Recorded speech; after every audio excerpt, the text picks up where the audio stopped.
He is the president and CEO of the oldest, largest, strongest civil rights organization in this country, and has been operating for 101 years and is still fighting for justice.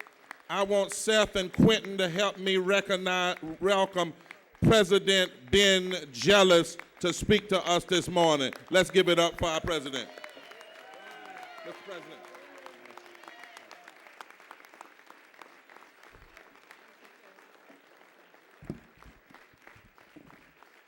Good morning. God is good, and all the time. It is a blessing to be here with you. It is inspiring to be here in North Carolina. Before I give my remarks, I want to thank Reverend Barber for his great leadership.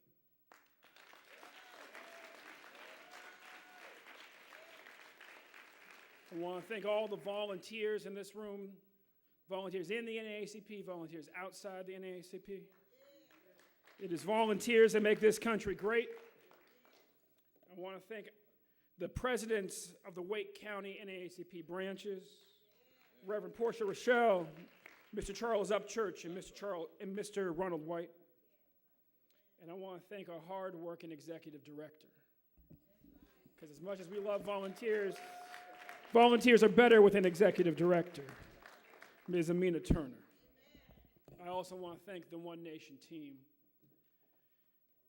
All of us in this room who believe that this is one country, not two, that there should be one Wake County, not two, one North Carolina, not two, and the great work that Curtis Gatewood and Michelle Laws and Pamela Fox and Monique Washington and all the students are doing.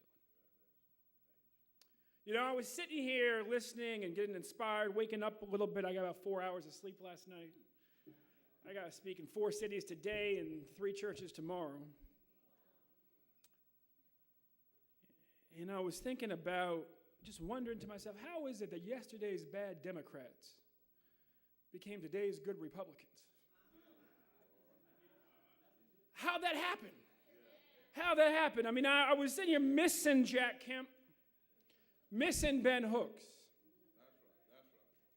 So those are yesterday's good Republicans. Jack Kemp's the one who taught me how to say our children. I was standing in South LA, South Central LA with him, and he was angry about the condition of the schools. And he kept saying, how can you do this to our children? And this guy next to me said, whose kids are you talking about? Jack don't live in South Central. And I said, he's talking about our children. We're Americans. These are all our children. For hundreds of years, we have practiced disowning everybody else's children. Those are black kids. Those are white kids. Those are poor white kids. Those are rich white kids. Those are Latino kids. Native American kids. No, they are American kids. And we have to fight for our kids. It was so important for me to be here today personally, to stand up with you as you file this Title VI complaint, to make it clear to everybody in this state that the entire NAACP stands behind this complaint. It was not 5 years ago that a national bestseller asked the question, why are there no bad schools in Raleigh? And then some folks get in and say, let's tear it all apart. It's working, let's tear it apart. In this country where we all have to spend so much time fixing what's broke, how dare you come in and break what's fixed?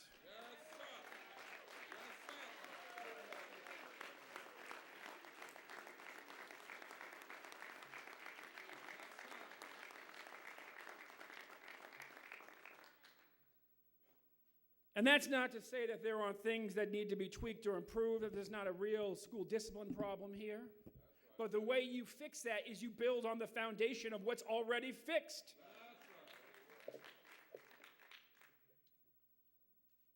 We're living through a very particular moment in this country. And we've got to keep our eyes wide open. This is a moment when diversity is increasing and prosperity is decreasing.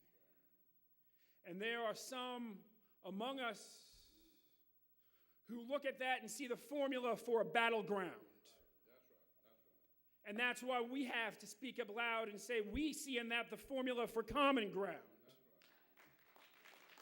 They say, let's hasten the battle. Let's push down on diversity. Let's attack diversity. Let's attack the 14th Amendment. Let's attack the Civil Rights Act. Let's attack the Voting Rights Act.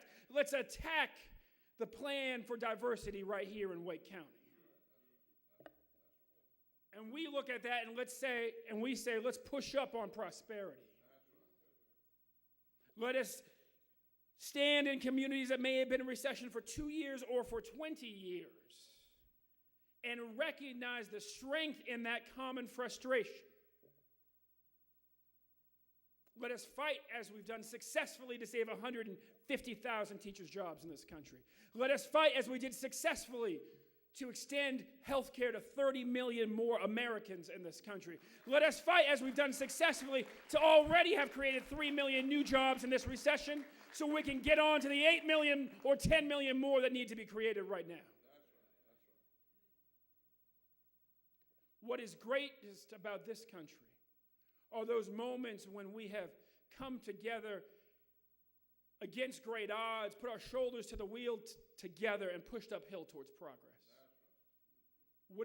There's always a risk for in this country is other folks saying, well, it's a lot easier just to run downhill towards hatred and divisiveness.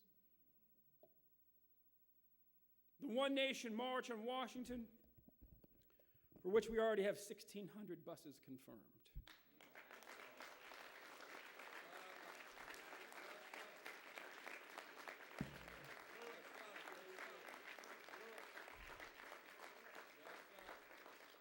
And those of you who are organizers know what that means. That means we've been working hard. That means we got people coming from everywhere, from Coffee County, Georgia, to Martha's Vineyard, Massachusetts, from Chicago all the way down to El Paso to this march. Because, while we have accomplished so much in the last 2 years, if we're really honest with ourselves, if we just take a minute, what Clinton couldn't do in 8 years, this president's done in 2 years with health care.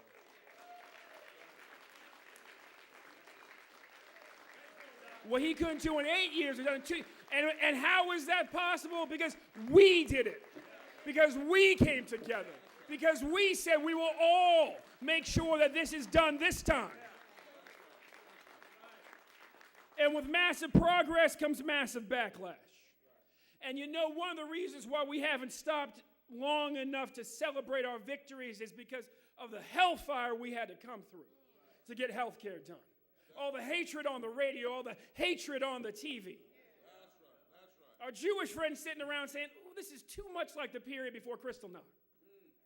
Right. And old black folks sitting around going, I don't know if this is more like what my granddaddy told me about the end of Reconstruction or what I witnessed with the rise of the white citizens' councils.